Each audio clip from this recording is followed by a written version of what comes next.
All right. So the next series or next book that's on my series is the Ancient Alien book, the official one. This I don't remember when I actually bought this book, but it was a while ago, and I can tell you I can see why a lot of people believe in extraterrestrials and all these myths about the Anunnaki and Anuna coming from planet Nibiru and how Pumapuku was built by aliens and all this other stuff. I can see it, but what I don't understand is that when you go to the actual text and see for yourself what it says, it literally tells a whole different story, or at least you get a whole different story.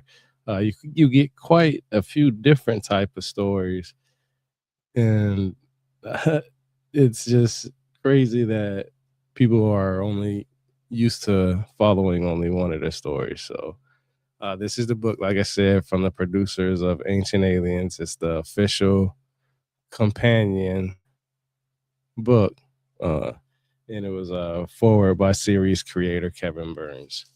I believe Giorgio Tsoukalos took over, and it's actually talked about how the project came to be. You know, it all really kind of started with Chariots of the Gods with and then Eric von Daniken's book, and he just recently passed away. But one of the first tabs that I tabbed up on here that I want to make sure that I talk about before I start what I want to talk about is and it says, for us, Ancient Aliens was and remains a show about questions and possibilities. It is about a theory, the big what if. Well, to me, anybody can come up with millions of different what ifs. So my question is, what is these what ifs based on? Like, what are you getting this information from? And for the most part, from Billy Carson and Giorgio Tsoukalos and the rest of those people, that believe in ancient aliens coming from planet Nibiru or something like that, they tend to go to Eric von Daniken first, or they'll go to uh, Zachariah Sitchin. And I can tell you, I read Eric von Daniken's books, and his books were his book was amazing. Uh, I read it like at least 3 or 4 times, and what I got from it basically is him just asking questions. Him asking, the ancient texts say this, and there are certain ancient texts that say certain things that can give you the idea that individuals came from planet Nibiru, or not planet Nibiru, from a different planet, or are extraterrestrial in a sense. But there is no text that actually says that the Sumerians said that they came from planet Nibiru, or even knew of a planet Nibiru. They knew of Nibiru/Nibiru, a Sumerian city. But as far as planet Nibiru, nah, Samuel Noah Kramer talks about in his books that they only knew but 5 planets, and then later on, that's when the numbers started going up, and of course, but the Sumerians themselves didn't think of that. But from that tab right there, it just made me wonder, okay, the big what if. All right, but I can make a what if about anything. I can say, what if these things came from, I don't know, from the clouds? How would people take that? And I would be the only one to be able to explain that, to get that, but people would think that they came from the skies or something like that. But it's just different theories and different ideas. So hold on. Okay, yeah, here we go. So the this book is basically the Ancient Alien Show, and the Ancient Alien Show originally premiered in March 2009, and this book is basically off of the first episode, basically. And then the book was published in November 15, 2016. That's actually what I just got from Amazon. So, because that's where I got it from. But it's an interesting book because it has different people. It has Giorgio Tsoukalos in here, and it has let's see, I want to pick out different names because they have different authors from the show on there. And the only reason why I know about Giorgio Tsoukalos is because I'm going to talk about his idea and his Pumapuku idea. They got Nick Pope in here, and then they got let's see, David Wilcock. It's just different individuals in this book, and it's basically from the first episode. It doesn't have everything in the first episode, but it has most of it or whatnot. But with the slides, what I want to say is that most people when they go to Ancient Aliens, like I said, they know about the Billy Carson, they know Zachariah Sitchin, they know Eric Von Daniken. But the people that actually could translate the text were like people like Samuel Noah Kramer, Thorkill Jacobson, Jen Botero, Jeremy Black, Michael S. Heiser. These are the top sources right here on that side that you see, where people actually, and there's a lot more of them. I just put those because those are just like the ones that are basically out there. I guess you could say most people, like I said, they know about Zachariah Sitchin, David Icke, Giorgio Tsoukalos. Some know about Graham Hancock, Anton Parks. Then you have Billy Carson, who's big, who's taken the seat from Zachariah Sitchin and Eric Von Daniken. So now that them two are gone, Billy Carson's making more noise on it.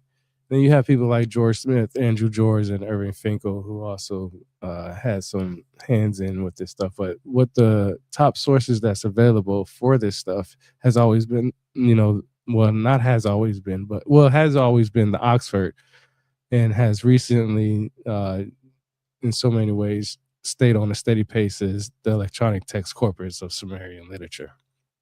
In the book on here, the literature of ancient Sumer is also on there. So you can buy the book version or you can go to the website. The website has more things because it has more side websites you can go to and stuff like that. But the book just gives you the translations of what's actually said in there. All right, so let's see. Hold on. All right, so the CDLI, the Cuneiform Digital Library Initiative, that's another website that's available for everybody.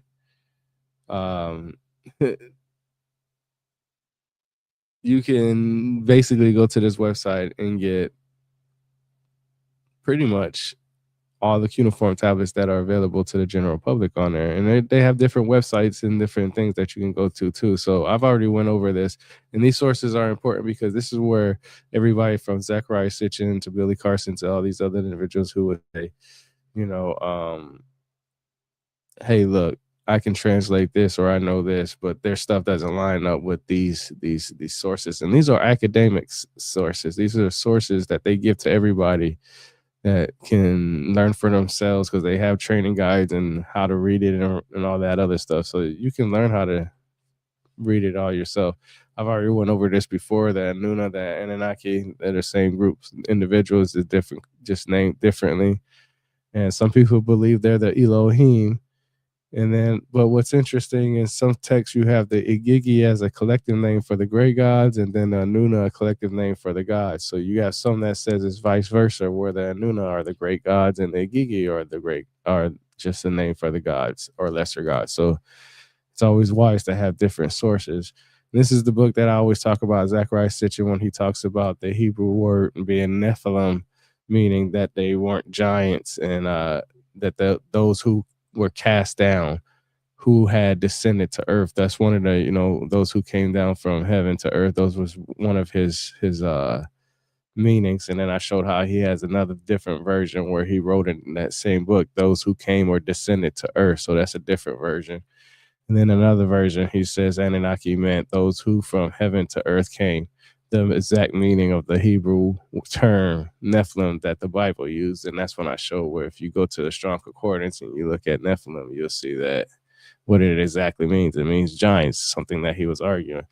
And that's why a lot of people believe certain things, because they have to go and research it, and most of them don't have time to do it. So this book right here is basically off of, Eric Von Daniken's questions, Chariots of the Gods, in his book, and then a piggyback ride off of Zachariah Sitchin saying that he found the location of these individuals called the Anunnaki, and that's why he's always holding up cylinder seal VA243, which is on the top left-hand corner. You can see where he calls it basically like the 12th planet and stuff, and he tries to say that Nibiru's in there also and stuff like that. But I already broke down exactly what the inscription said before. You can go to my last thing. It's actually called cylinder seal VA243. So I already go over that. And I show right here, that it has more to do with German than it does even with anything with uh gold or Nibiru or anything. And then how I talked about how Nibiru is also Nipper, which is where the gods came from, and it always sat on top of a hill or a mountain or something like that. And this was one of the most important things is that in this book, a lot of people believe that the Nuna, the Anunnaki, in the ancient alien world, they believe that these individuals came from a planet called Nibiru. But when the actual text from the Oxford Handbook of Cuneiform Culture, it literally says that Inky, who dwells in the depths of the sea. So in the depths of the sea. Okay, so that means within Earth somewhere in the seas. Or it could just mean something totally different than what that means. And some people will say that what they was talking about the universe outside of Earth's atmosphere, but he was dressed as a fish god. What we know about water right now is that it's in the idea of relationship of fish or something like that.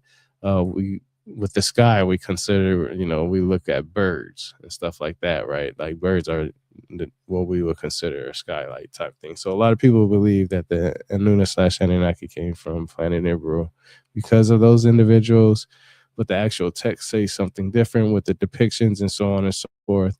And then the biggest one is water, the Abzu. It literally means ocean, to know, or deep. So, was the name for fresh water from underground aquifers that was given a religious quality in Sumerian and Akkadian mythology, like lakes, springs, rivers, wells, and other sources of fresh water.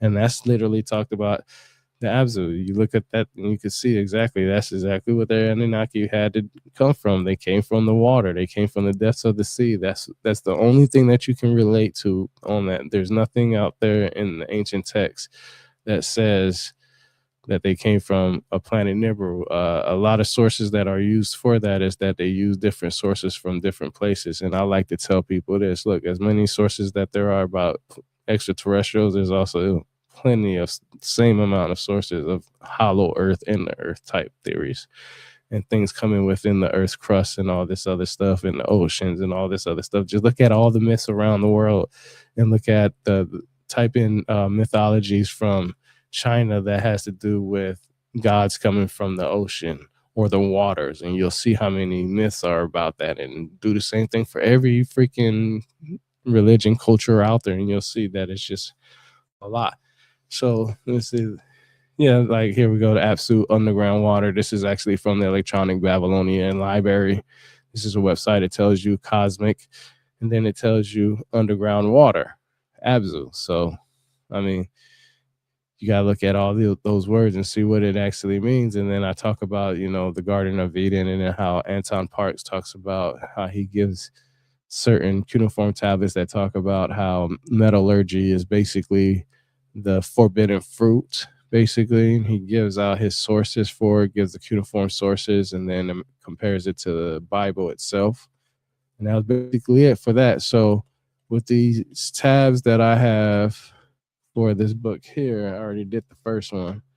So the next tab is basically about the Dead Sea Scrolls. So, I mean, there's nothing wrong in here that just talks about the Dead Sea Scrolls, which date back to between the 3rd century BC and 1st century AD, were discovered between 1947 and 1956 in 11 caves along the Dead Sea in Israel. I already did what I've learned from reading this book, Dead Sea Scrolls version. So I picked everything that I felt that was interesting in there to me on there. Here's David Hatcher Childress. He's also in this book. He's in the mystery. He talks about, he actually has, his title is the Mysteries of Peru. So he actually talks about Peru and Bolivia and those places, and talks about the Nazca lines. And, the Pelican, as long as their football field, as long as football fields, the Lady of the Lines. This is who I always talk about a lot. So this is Maria Reich.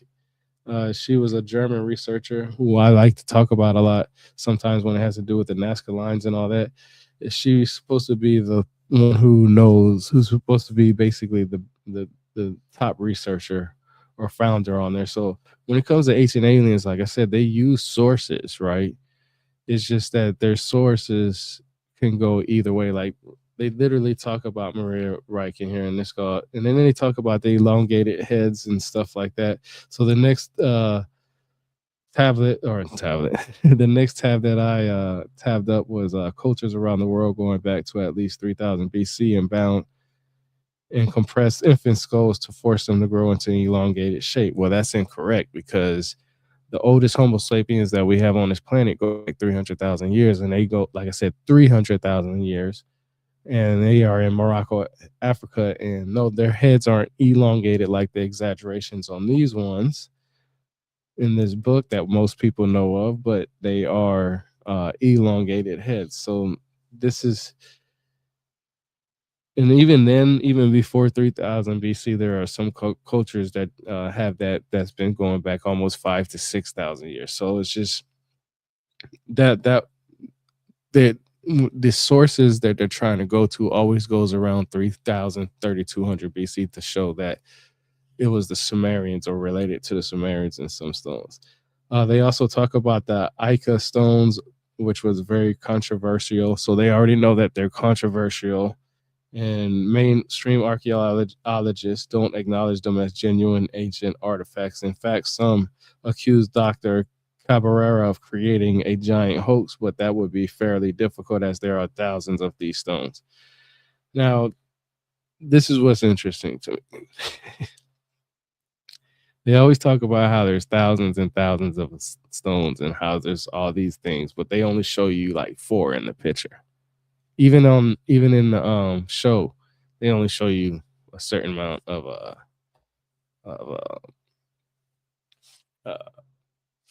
pictures, and they show the same ones over and over again. So they always say, "Yeah, there's thousands and thousands of these, but we're only going to show you these right here." And I never understood that. Giorgio Tsoukalos, he's in here, The Great Puzzle of Pumapuco. And this is what he says. If you were to ask a researcher and publisher, Giorgio Tsoukalos, what places hold the most compelling evidence of extraterrestrial contact in our ancient past, he'll tell you that Pumapuco near the western border of Bolivia is on the top of his list. Tsoukalos has visited this fascinating, mysterious location many times, collecting data, logging measurements, and developing his own theory on who or what built and destroyed the structures at the ancient site known as Pumapuco. So that's his favorite one right there. All right. So this is what he says. He says the most tangible evidence that we have regarding possible extraterrestrial technology is, in my opinion, his opinion, the stone cutting techniques of some ancient civilizations, because in some instances, we ourselves today would have great difficulty replicating what our ancestors allegedly accomplished with stone masonry. Pumapuku is such a prime example. Now, I'm going to tell you why that's an incorrect statement to make. First of all, stone masonry is some of the greatest mysteries out there. Okay, these are individuals that can do things with stone that other people can't do, and a lot of people don't do extravagant things because they don't get paid the money that they're well deserved for it anymore. Okay, he says accomplished with stone masonry. Stone masonry is never going to change. We still have stone masonry today when people pour concrete or when people building bricks on the side of the houses. So what is he saying that allegedly accomplished with stone masonry? Okay, they've been you first of all, just because you don't understand how they did something doesn't mean they didn't do it, or the people before them that didn't do this. But he says because of this place, this is where he thinks that the aliens were building, did their thing and stuff like that. And You know, I'll tell you right now, using the word aliens, there's nothing wrong with that because they're foreign. Okay, they could have been smart individuals that's so foreign to us that they could still been here on planet Earth. An alien can be from planet Earth. It's just alien to us. Now, when you throw in extraterrestrial, you're starting to mix up all your little theories at one time, and you know, I'll be honest with you, you'll mess up a lot what you're doing. So, uh, let's see the next tab.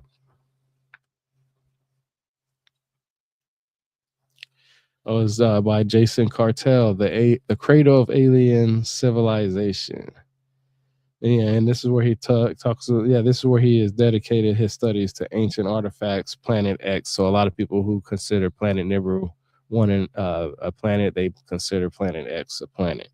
Ancient astronauts and structures on Mars. You know, he says the oldest writing system in the world, cuneiform, wedge-shaped writing, was developed by the Sumerians, but used by all of the great Mesopotamian civilizations, from Assyrians to the Babylonians. Clay tablets were the ideal medium for everyday cuneiform records, such as bills and inventories, but cuneiform was also carved into the stone at the temples and monuments. See, now this is where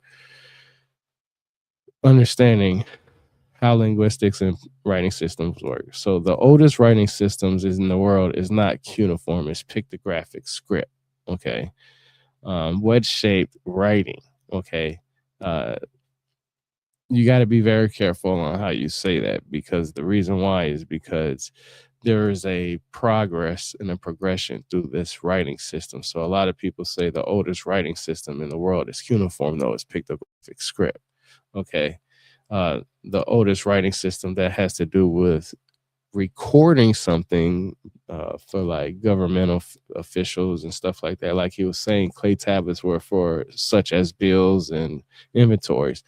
Well, that had to do with trading. So yeah, that part is correct. That's absolutely correct. But it's just the way you word these things, because a lot of people think that because the Sumerians were the first ones. No, there was actually pictographic script found before the Sumerians, and this is all over the world.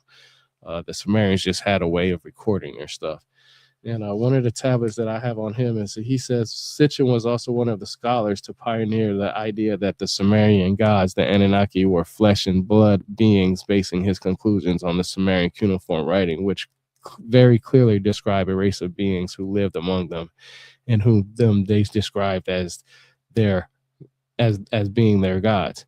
If you were to ask an ancient Sumerian, how is it that you know so much about astronomy and mathematics, they'll have said everything we know we were taught by the Anunnaki, meaning those who come from heaven to earth. See how I say that he went off of Zechariah Sitchin's. Anunnaki does not mean that. Anunnaki means princely offspring or seed of An, or is somewhere around there, like princely offspring is basically the one that I usually go off of, because it doesn't say those who came from. It says, what do you say? Because like I said, that Sitchin had different ways. So meaning those come from heaven to earth. See, those who come from heaven to earth, and I just showed you how. Uh, heck, I go right back to it real quick. Uh, okay, here we go. Those who were cast down, who had descended to earth. That's what Zechariah Sitchin said. Those who came or descended to earth, and those who from heaven to earth came. The exact meaning of the Hebrew term Nephilim that the Bible used, which is incorrect. But you can see how they everybody mix up their stuff, okay? Because that's not what the Sumerian text says. I know he doesn't say Sitchin says that, but when you watch the show, you'll understand, because like I said, this is based off the show. Sumerian depictions of the Anunnaki always show them descending from the skies in a winged disc. Why a winged disc? No, it doesn't always show that. See, this is why I say people don't pay attention to the actual depictions. They listen to what these people say because they're on television and they're big stuff and they think they know. No, some of these depictions that they're literally sitting down or standing up. The reason why we know Inky's a freaking God in the first place is why, because he's in a fish suit sometimes, or sometimes he has streams coming out of his shoulders. That's how we know. And that's how we know that they also have different horn types. That's how we know, because they're not always winged discs coming from the skies. That's just part of it. And there's a meaning behind that. And it depends on which period you're talking about, what that meaning is for. It says the Anunnaki are said to have originally arrived on Earth 450,000 years ago. They came seeking gold and precious elements to repair their planet's dwindling atmosphere. Okay, there's nothing in the ancient text that I showed you where the electronic text corpus of Sumerian literature, the literature of ancient Sumer, or the CDLI collection is going to tell you anything. Or we can go ahead and go with let's not. Where's it at? Did I pass it? Yeah, there we go. The electronic Babylonian library.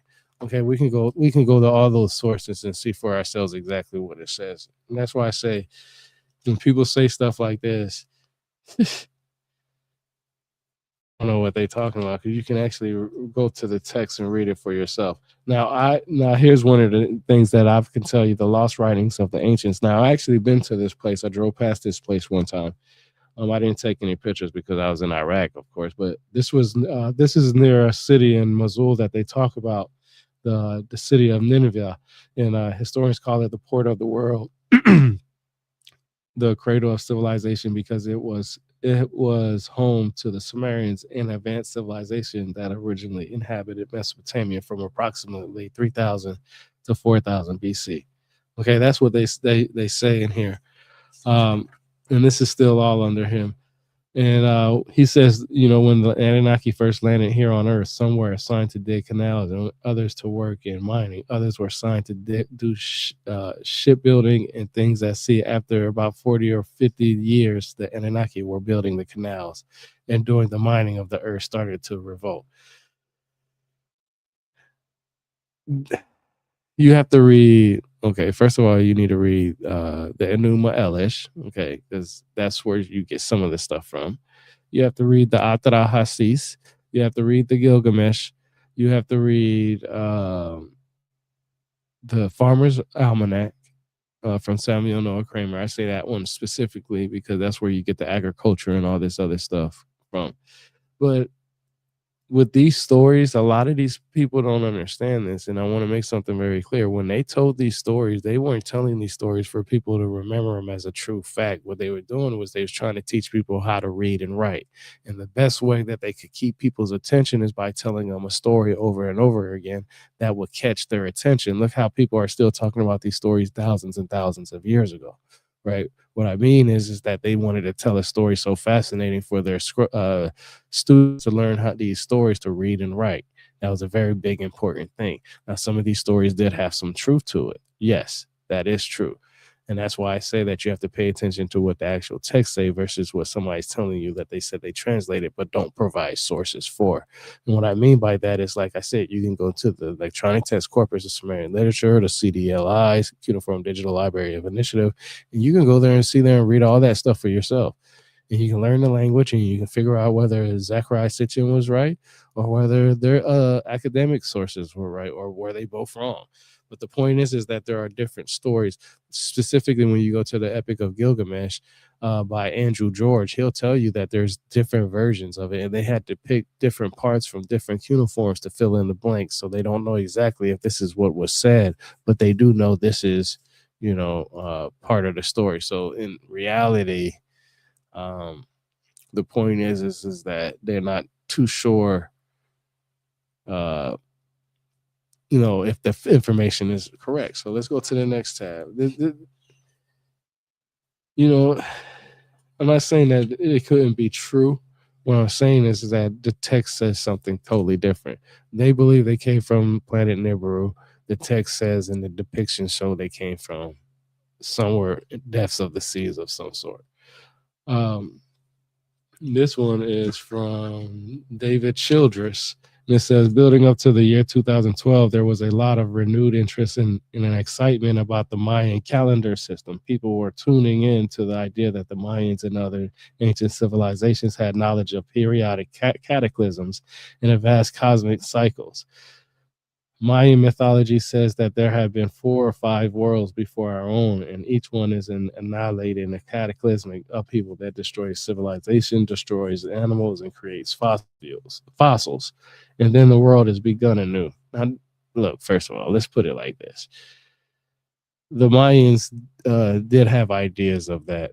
This is no different than when you read the Apocrypha and reading the Bible, that uh, there are different, there's at least 6 different Earths, or types of Earths, I guess you could say. Even more than that, sometimes if you read other sources. But when you read the ancient text for the Mayans, their lives depended on agricultural sources. That's why I talked about the farmers market from the Sumerians. Every time a agriculture was started and restarted and harvest and all this other stuff, that's when the world began again for them. And if they had a harvest that went bad, they considered that almost the end of their world, only because of the simple fact that every time they farmed, there was enough for them to feed them for that year. And they had to keep doing that to get better and better, but it was only for that year, they until they got what we have today, like refrigerators and all these preservatives and all this other stuff. But the truth is that um it had to do with agriculture. Okay, this was when it was going to end. So that's why it's very important to read like the Popol Vuh and sometimes the Taino translations, and even in some cases, some people have some translations from the Olmecs. So it's just as important to read that and understand that their life ended because of different things. Generations could have been restarted because of somebody failed their duties when they were farming and stuff. The Pleiades star system, I talk about this a lot too, and I've also talked about how the Popol Vuh and the Tainos and even the Mesoamericans, when they talk about Pleiades, it was mostly to do with agriculture. When you look at Pleiades, it has to do with agriculture. Depending on where you're at in the world is when it was most important through agricultural needs for you, but it had to do with agriculture. But for some odd reason, people say that aliens came from there, white skin, blue eyes, blonde hair. And I'm just like, there's nothing in ancient text that says that. And then a lot of people would say, well, in Mesoamerica, they talk about how these white gods came from across the seas, and they don't understand that they weren't saying white gods as white skinned. They were saying white as because that's what they were. Their clothing was. I mean, I don't understand how people don't understand that. That's very important over there into this in that culture in the first place. If you're able to walk around with clean white on, that means you are almost you're that's where you get the cleanliness next to godliness things from. A lot of people don't know that, and they don't understand that because they ain't never been on that side of the world. People wear darker colors over there because it's easier to hide. Well, not easier to hide the dirt, but it's it, it fits in. You go out there and wear white and you're all dirty, you can tell that person's dingy, basically, right? I'm telling you, people don't understand this stuff. So when people tell me and I hear Pleiades being white skin, blonde hair, blue eyes, and all this other stuff, I'm just like, yo, y'all never read the ancient text. Y'all never read the Popol Vuh. Y'all never read the Mesoamerican text, the Mesopotamian text, the Egyptian text. The Pleiades had to do with agriculture. That was it. It was a star. It was a star system out there that everybody could relate to on one way or another for survival. And it's just crazy that people don't really know that. And it blows my mind that we go straight to these aliens. Here we go. Go back to Tepe. So on this one, they have I tabbed up the whole thing only because everybody talks about Gobekli Tepe. Gobekli Tepe is amazing. It goes, you know, 12,000 to 18 to 24 to 32, depending on how far down they dig and how old it really gets, because they're not even excavating it like they're supposed to, like they say they are. But on here, I tabbed up something that said carved into the pillars alongside the representation of animals are symbols that look like dingers, Dingirs, the Sumerian cuneiform that means star or God, which is actually accurate. A lot of people don't know that dingers means God, or uh, some cases, some people would say star because they would relate God to a star. but for the most part, it meant God in Sumerian. And it's actually Digrs. Dingers is a different way that they write it. I can't remember exactly what it was called, but nobody knows what the inscriptions really says on Gobekli Tepe. Everybody just takes what they see and relate it to something that they seen somewhere else in a different culture. So some people like this the star. Everybody can almost determine what the star looks according to different cultures, but by just the way it's depicted or described. Then I talk about. Then they talk about. I said I. This is on Easter Island, and this who's I'm trying to see who this falls under. Philip Coppens. This is under his. He talks about Easter Island, and he talks about, for example, we know that the script of Easter Island, which the natives used as a mirror image of a script that was used in the Indus Valley thousands of years earlier. So yeah, he talks about the Indus Valley civilization, and Easter Island and the connections. So that's pretty interesting. Uh, let's see. We got the let's see. This tab, yeah, okay. Okay, so the Dropa stones that the Chinese expedition in the region of Bayan Kara Ula discovered, a very long cave that had murals painted on its walls. This was in 1938. They talk about the Gilgamesh story in here. They talk about Plato wrote about the destruction of the great civilization of Atlantis, a culture that developed an advanced technology but grew lazy and poor in character. This is what I don't understand. So I've done podcast discussions with Michael Donnellan, uh, David Hansen Stig, uh, and who else was the other big dude? Cadence, this other dude that I know that's very big on it.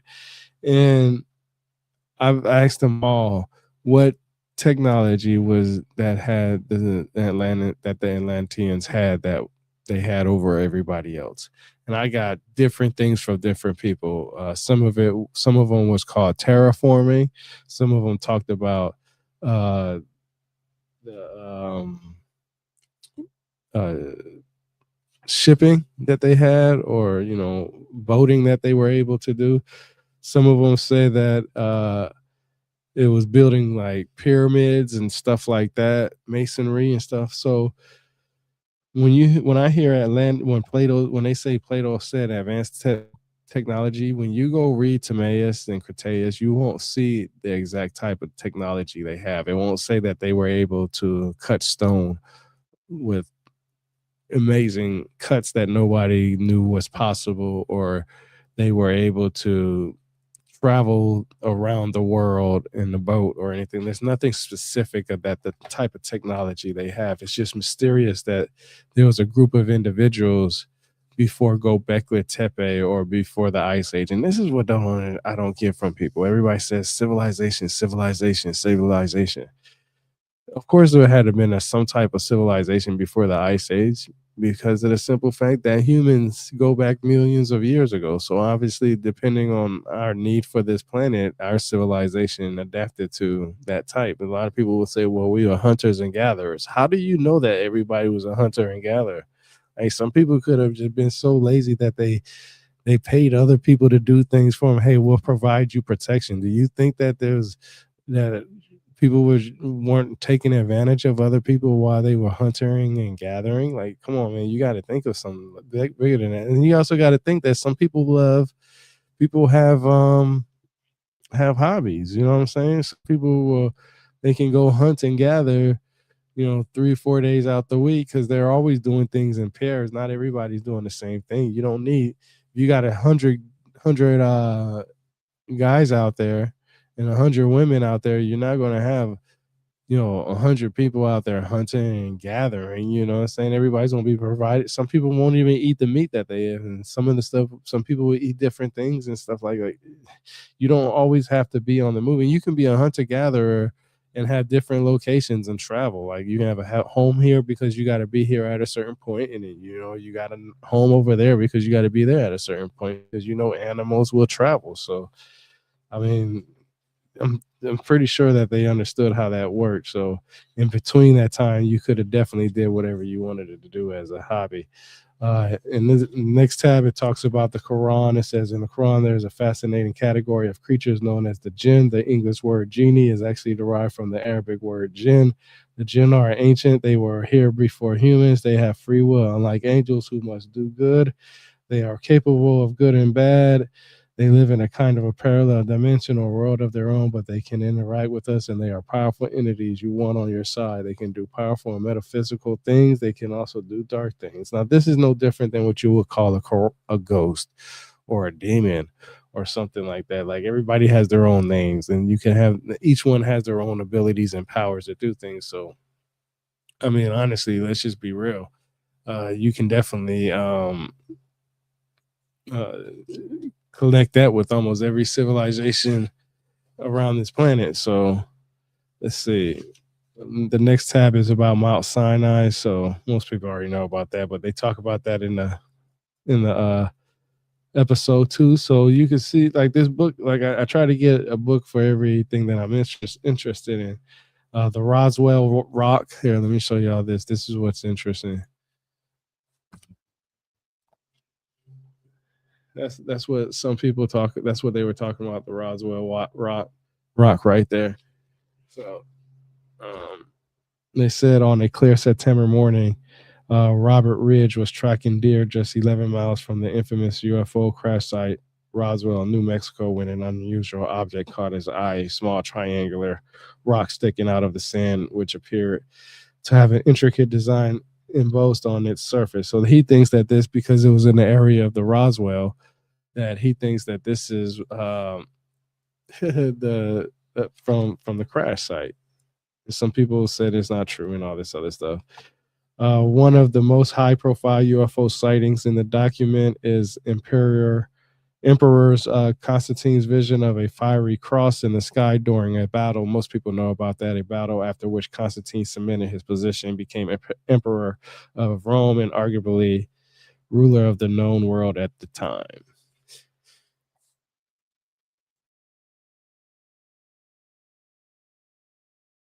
Let's see.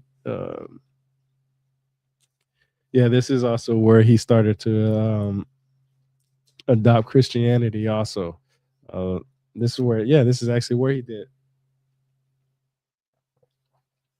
Um, let's see.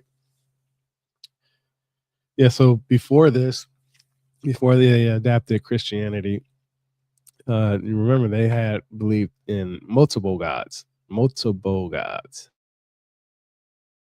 So next tab, almost done. So the Battle of Nuremberg, the one that happened at dawn on the morning of April 14, 1561. There's so many theories about that, so I'm not even going to get into that. But that's what they use as their idea of aliens coming from the sky. Then Ute Soro Boon. I don't know how to say that, so I'm just going to show it. This one right here. They talk about that. So, like I said, they take things that, like I said, as much as there's stuff coming from the skies and all this other stuff, is just as much as coming from inner Earth. So you can have multiple stories of where they're coming from, but it doesn't mean that they're all the Anunnaki. Birthplace of the stars for the ancient Egyptians, the constellation Orion was a celestial embodiment of the gods Isis and Osiris, from whom all of Egyptian civilization, ultimately all of human civilization, sprang.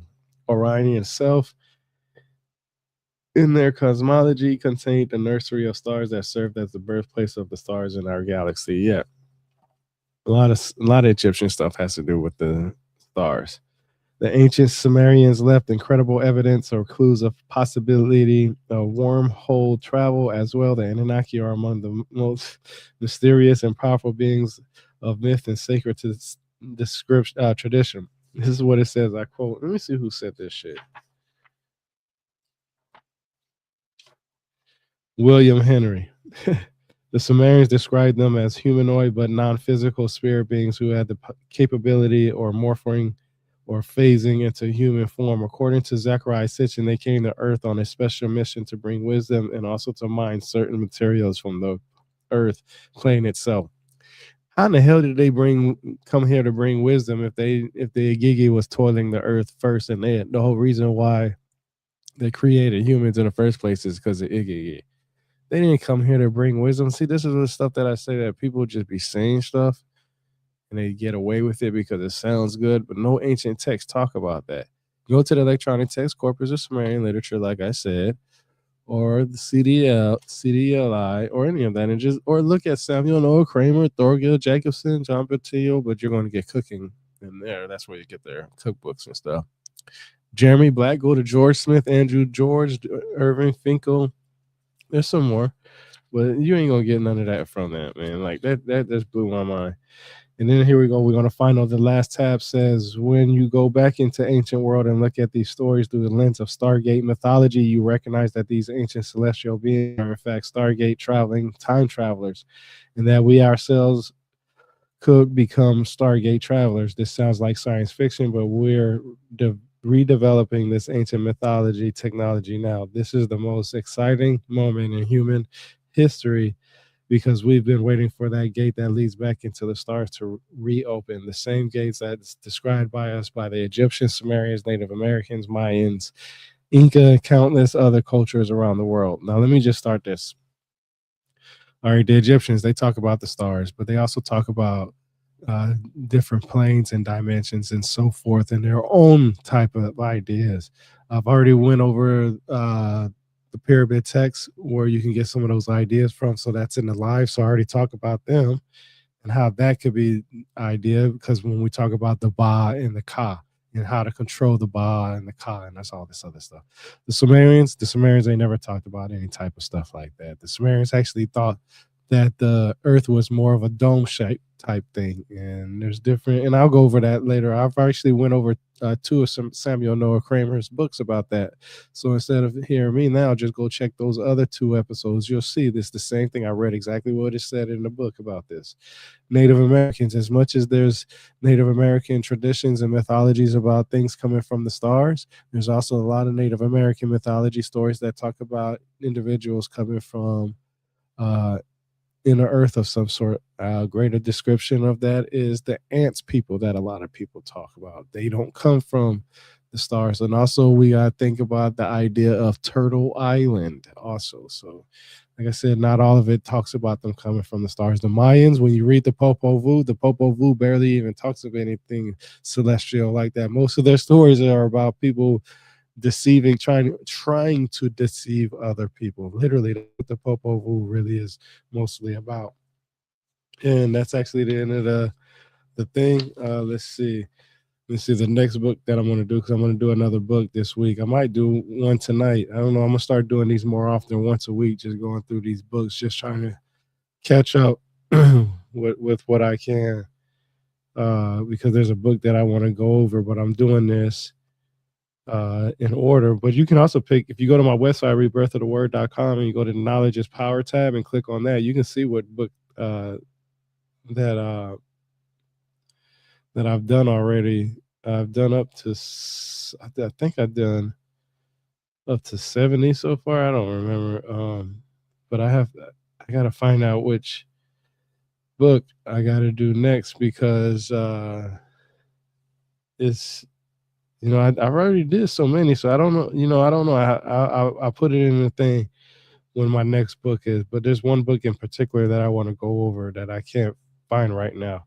But that's the end of the show.